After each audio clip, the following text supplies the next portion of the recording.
It's Pipsqueak and welcome back to that one internet video series thingy where I check out shows I vaguely remember from my childhood and rate if they're trash or not from the first 10 or so episodes.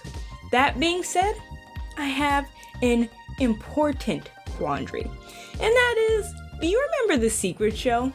Because I remember The Secret Show. This show, for me, is kind of like a Martin Mystery. Y'all remember Martin Mystery? No, that's confusing. What I mean is, it didn't come on just like a regular standard channel that came on my regular standard cable. It came on a whole new special channel that appeared after I appeased the gods and got DirecTV.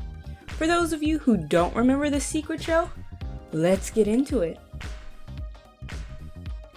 The show first premiered in the year of our Lord, 2006. It ran until the other year of our Lord, 2007. The people we have to thank are CBBC, but the Nicktoons network aired it here in the good old US of A.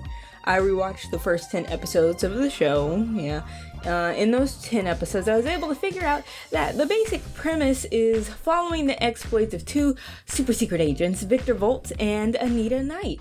Victor being a dumb American and everyone else being British. They work for a secret organization called US. It stands for the Aztec word Umbo Zimzam. US is headed by a man whose, for matters of security's name is changed daily. There's also a scientist who assists them called Professor Professor. Professor Professor is also not British, he's our good old German man.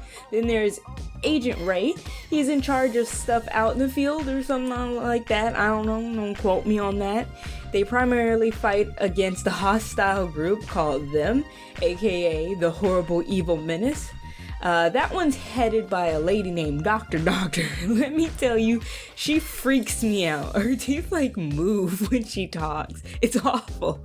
But personality-wise, she kind of reminds me of Into the Spider-Verse's Doc Ock. And they're both doctors with big hair. Maybe the overarching truth is higher education drives you crazy and evil. Boom. Cracked it. But for real, I think the show is hilarious. If you've ever watched Peppa Pig, it's the same vein of British humor, only more ridiculous circumstances. Whereas Peppa is learning how to whistle, Anita and Victor are hiding because doubles of them were seen on camera giving wedgies to the husband of the world leader.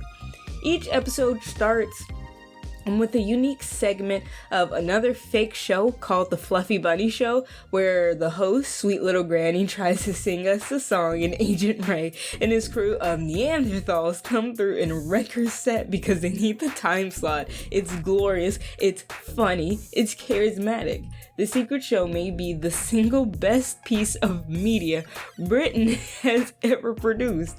Doctor Who? Thanks, CBBC, and thanks series creator Tony Collingwood, I think, who is also apparently a supervisor on Bebe's Kids. Now, on to the review.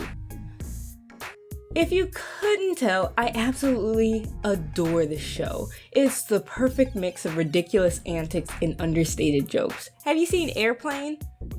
Well, I haven't, but this show is a lot like what I've come to think the humor in that movie is like. I think the art has good character, even if it's kind of simple. And I don't think simple is bad. If I saw any other characters in this style, I think I'd immediately know.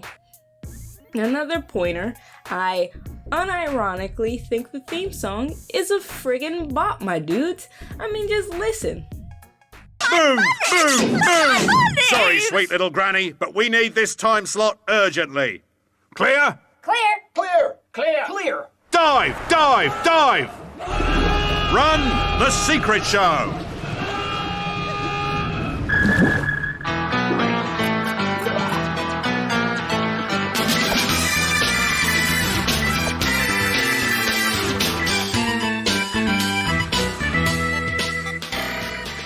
The characters get hype about it too, and just hum it at random points in the show. But the writing of this show is where it just really shines. So yeah, they get into really childish antics. Spoiler, there's an entire episode that revolves around rescuing a man's giant booger ball. Like, it's definitely not peak literature. But it's 2020. We're out here for a good time, not a long time. The characters might end up in situations completely catered to children, but the writing and the dialogue crack me up. The writers on this show are genuinely just hilarious. Everything about this show is unabashedly itself, and if I had the time, I'd probably finish watching it. This is a show your mom walks in on you watching and tells you need to stop acting so childish. You just keep on watching, cause who are you hurting? At least you're not out in the world killing whales and shitting on sacred land, you know? So, I give this show 8.5 pips. Great show, huge amount of nostalgia for me, hopefully a huge amount of nostalgia for you too. And with that, I'll catch you later. Bye!